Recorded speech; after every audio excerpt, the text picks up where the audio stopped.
Hello, Blue Line, the podcast subscribers. Happy New Year and welcome to the first podcast of 2023. I'm Brittani Schroeder, editor of Blue Line magazine. In today's episode, I'm joined by Sarah Kennedy, president of the Ontario Special Constables Association, and we're going to talk about being a special constable in Ontario and what changes are coming in the new Community Safety and Policing Act. Thanks for joining me today, Sarah. Thank you for having me, Brittani. I really appreciate it. Of course, I'm really excited for our conversation. And jumping right in, can you give our listeners a quick background on who you are and your journey that you took to becoming the president of the OSCA? Sure. So I became a special constable back in 2009. It's always weird to hear that because it feels like yesterday, but I guess it really was 100 years ago now. And I became a special constable, and to be honest, I was pretty young, and my intentions at first were to become a police officer. And I, but I was young. I was out of university, and I thought, go get some life experience, and we'll see how it goes. Right. But then I realized that being a special constable was awesome, and it was a really legitimate way to engage in a public safety professional law enforcement role, and we were making a difference. So I decided that to stick it out, and I'm really glad that I have. Back in having said that, it's felt province wide. There are some issues and some concerns that we have as special constables, with uniforms and tools and ability, certain authorities and abilities, and it makes the job harder and at times really unsafe, and it impacts the way that we do our job, and therefore putting the public at risk that we serve. Special constables, I'm sure but for those who listening who don't know, special constables work, we're everywhere. We're keeping you safe when you're going home in public transit or going to work, picking up your kids. We're keeping you safe in your community housing groups, at the park, making sure your kid can walk through to get home safe. Universities, right? That when you send your kid off to go to a higher education, they're safe there. And then, if the police special constables, they have a variety of roles as well, keeping they're taking care of people who come into contact with the criminal justice system. And so there's a variety of roles, right? And so but what I realized is that the issues are felt across the roles and across the province. Right. So in 2016, 2017, I learned of this organization, the OSCA, and I reached out to the then president, David Moskowitz, and I came aboard as treasurer. And then I became, after that, was vice president. And then in 2019, I became president. Congratulations. Thank you. I like to joke. I took on this role 3 weeks after I delivered my second baby. Oh, wow. Yeah, so I'm like, I don't think I was in my right mind when I did that. I must have still been in some weird like baby adrenaline brain or something. But I haven't looked back. I'm grateful for the role that I have, and I'm passionate about the work that we do. So it seemed like a good fit. That's awesome. Now, having been with the special constables since 2009, and you've like you said, you've brought yourself up, and now you're part of the organization, and you're seeing everything that's happening with special constables from all across Ontario. Can you tell us about how special constables were represented in the old Police Services Act? Because I know we also have the new Community Safety and Policing Act, and I think they're mentioned a lot more now. So do you want to tell us a little bit about where we've come from the old act to the new one? Yeah, the old act, the Police Services Act, 1990, mentioned special constables. Like, we were basically a one-liner in the act. Special constables were defined as special constables. It was pretty, we didn't exist much, which kind of created a really ambiguous existence for us. Okay.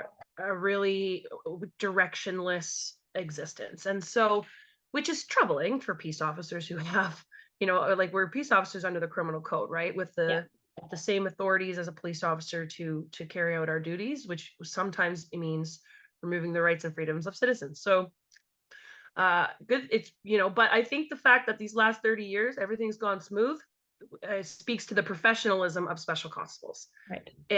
We've done a very good job these last 30 years, safeguarding our position and holding our positions with honor and doing a good job Mhm. without the legislative tools that we needed. And part of the OSCA's mandate, we really want to see the roles of special constables modernized, professionalized, and standardized. And we are we are thrilled that this CSPA does that. It does set out, the Community Safety and Policing Act. We've got a whole bunch of sections, not just one line dedicated just for special constables and who can employ special constables. There's hiring standards. There's going to be a code of conduct, which enhances accountability, obviously, which is important, given that, as I stated already, we're peace officers.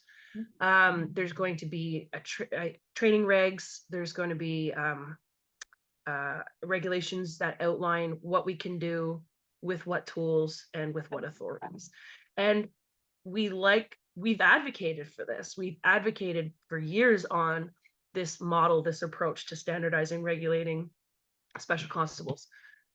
So now that the time has arrived, now we're just concerned about the content. Right.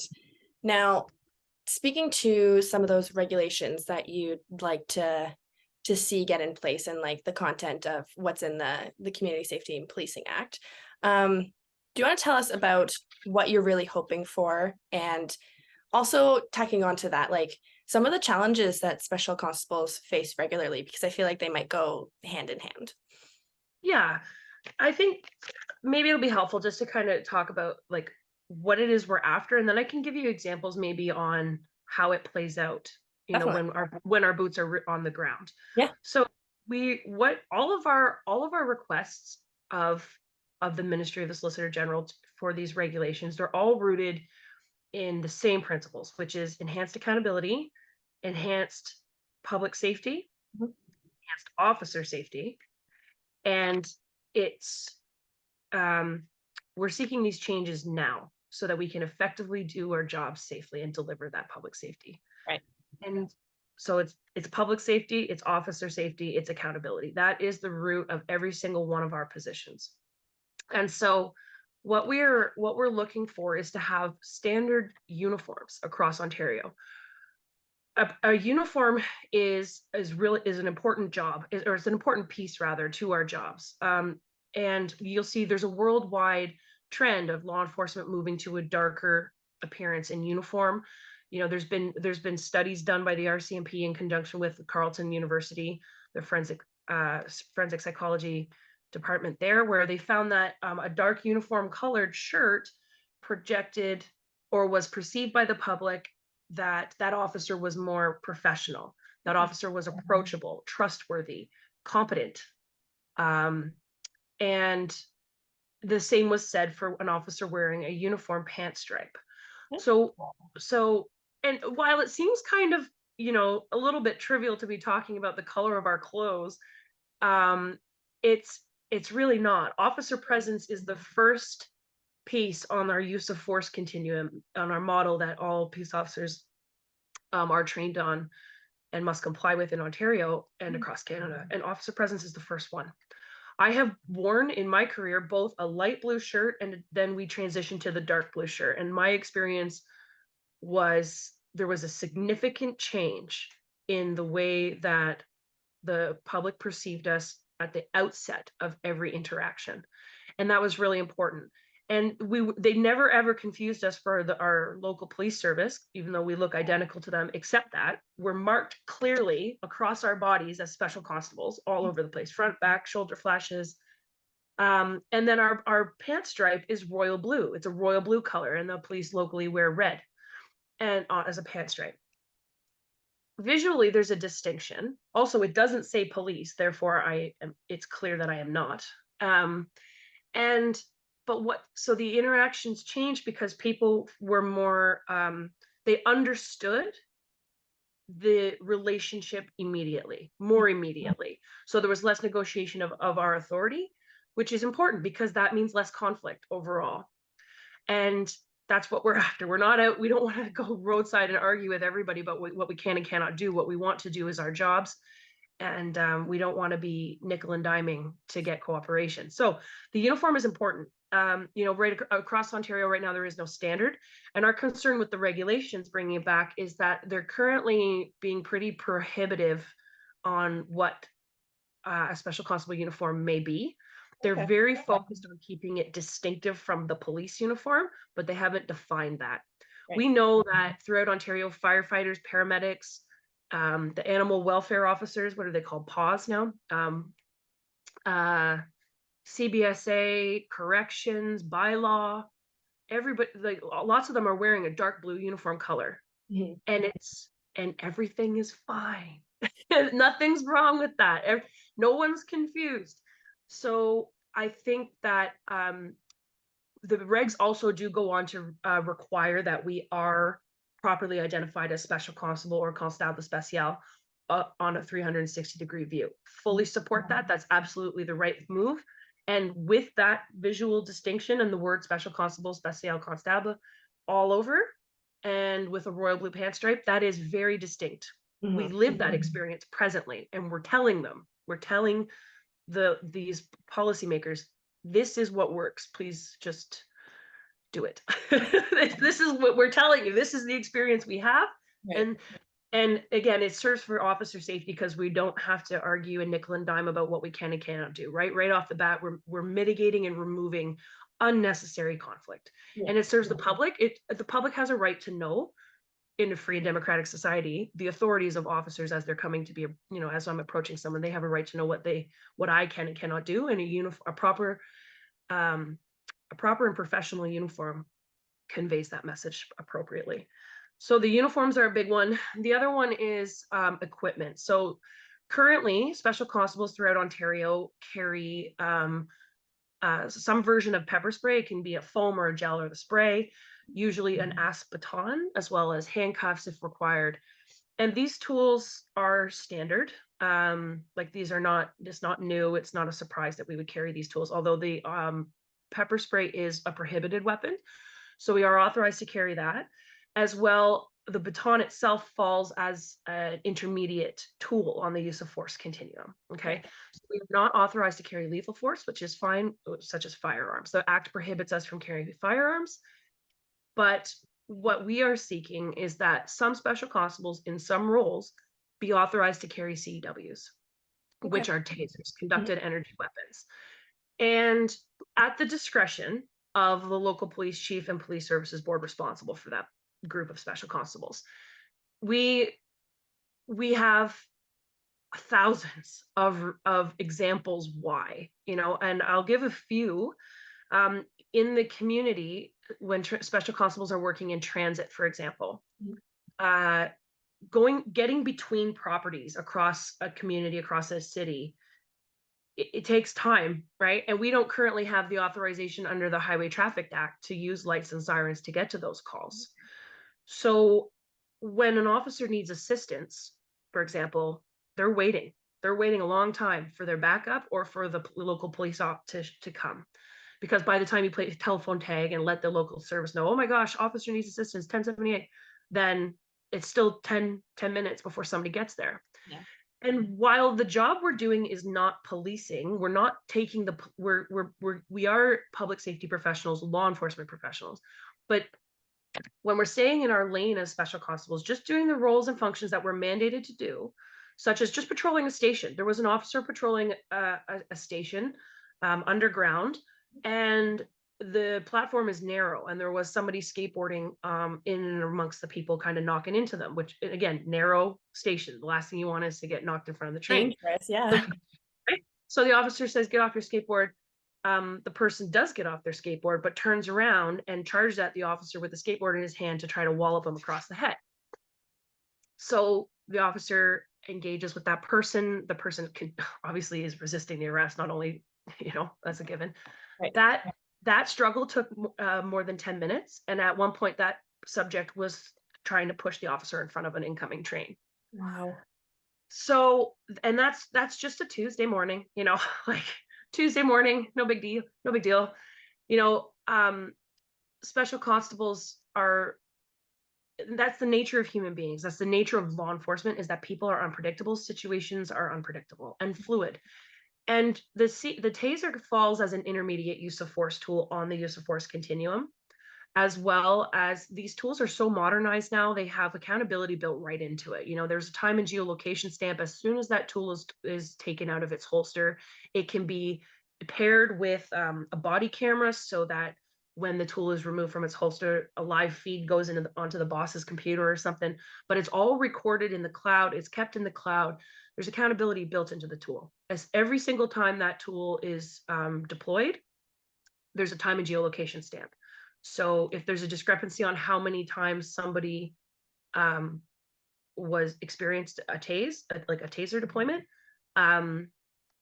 there can't be. There's a digital record of it. If it was 3 times, it will say 3 times or 2 times or 1 time. But most of the time, in fact, 80 to 90% of the time that a taser is simply demonstrated, and that means just drawn and shown to the suspect, they get 80 to 90% of the time compliance right away. Okay. So nobody is that's less injuries to officers, that's less injuries to the public. And that's ultimately what we're after here. Like I said at the outset, the crux of every one of our positions is public safety, officer safety, and doing our job properly. And being able to better serve our public safety partners as well. So tasers are an appropriate tool. There's nothing specific about a taser that only a police officer can use, you know, especially with the standard training that's coming in. I mentioned earlier that there will be a regulation to standardize training. So the Ministry of the SolGen will be responsible for deciding what special constables are trained on, how they're trained, and by whom. And so the ministry will therefore be able to appropriately declare training for special constables who may be carrying CWs. Right. And as far as accountability goes, we already carry an intermediate use of force tool. We already carry a prohibited weapon. They've embedded a code of conduct into the regulations, and they've determined, by not including us in the SIU, that the current model of oversight is adequate. People get more hurt from a baton deployment than they do a CW deployment. Right. I've been tased, not because I was badly behaved, but because I was in training. When our local police service was rolling them out to every frontline officer, we do our use of force training with our local police. And so they said, you know, it's very likely, because we work in such close partnership, that you may be exposed to a call where a taser is deployed. And if that's the case, we need you to know how to conduct yourself. In the spirit of this, who wants to get tased? And all the hands shot up. And best day of training ever. And it was fun. I mean, it hurts. It hurts. But Brittany, when you and I were first talking, I mentioned to you that I've given birth twice, and I can tell you for sure the taser is nothing. It's fine. I got up and I continued. It's not like it doesn't hurt. It's meant to disable the body's ability to move, so that the officers can get control of that person without injury. And I wasn't injured. I got, the taser came off, and I continued my use of force training after. The same cannot be said if you get if a baton is deployed. That is it's a metal stick that is meant to break what it hits, essentially. And the taser is more effective anyways at de-escalation, and that's ultimately the goal. We would rather not have to use any tools at all, and 80 to 90% of the time the taser is effective at de-escalation. So that's that one. The other big one we have is, like I've already alluded to, the issue of not being able to get to each other or to get to calls. We need the Ministry of Transportation to adjust the Highway Traffic Act to allow for exemptions, the same exemptions that police, paramedics, and fire have under the Highway Traffic Act, to be able to disobey posted speed signs, have lights and sirens, have red and blue lights, perhaps go through an intersection or a red light. Because while we are not performing policing functions, right, we're not responding to gun calls, or we're not taking, doing drug raids, or anything crazy like that, but we are sometimes responding to crimes in progress. Sometimes we're responding to medicals, and we're almost always the first on scene, like special constables working in the community, transit housing universities, because we're embedded in those communities. Right. But it can still take us forever to get to a call, because even if we know where we're going, and these properties can be pretty intricate. The Toronto Transit community is very intricate and complicated. And if you're on some concourse level in some obscure station that's like kind of, the underground that's between city blocks, like trying to articulate to the police or paramedics where you are, good Lord. And I mean, and that's to say the Toronto Police, Fire, and paramedics are very well trained. They know their communities well. But the TTC specials, the Toronto Community Housing Specials, University Special Constables, we're the experts on those properties. We know where to go. And I think that when somebody is fighting for their life, if they're having a medical event, they don't care who gets to them first, but somebody get here first, right? And so for the sake of that, and for the sake of being able to back each other up, we really need to be able to have the use of lights and sirens. As I mentioned, the code of conduct is embedded right in the regs, right? So if anybody's having like hilarious imaginings of special constables for some reason trying to use lights and sirens to go get a coffee or end their shift or anything, that's kind of that's a position that's pretty defeatable, I would say, especially because there's like 30 years of special constables doing it right, leading up to these regulations. And as in terms of liability, I would argue that, especially because I mentioned the ministry is controlling training now, right? So that's we're going to be properly and appropriately trained by the right people on the right content. And I would argue that not allowing for us to be able to do this is a greater liability than giving it to us, because it's just a matter of time before something really serious happens. And every time I'm on a shift and I hear an officer calling for backup on the radio, am I really expected to sit at a red light when I know that my colleague is fighting for their life? Right. Like, that's wild. Or if I hear, oh, we have somebody on camera doing CPR, a suspected drug overdose, doesn't look like there's Narcan on scene. Do you want me to sit at that red light? Really? I'm 3 blocks away, and that person is moments from dying. You really want me? Who does that serve? Nobody. Yeah. So, and how this ties into the CSPA regulations is there is a regulation governing vehicles that is prohibiting a special constable vehicle from being equipped with red and blue lights and sirens.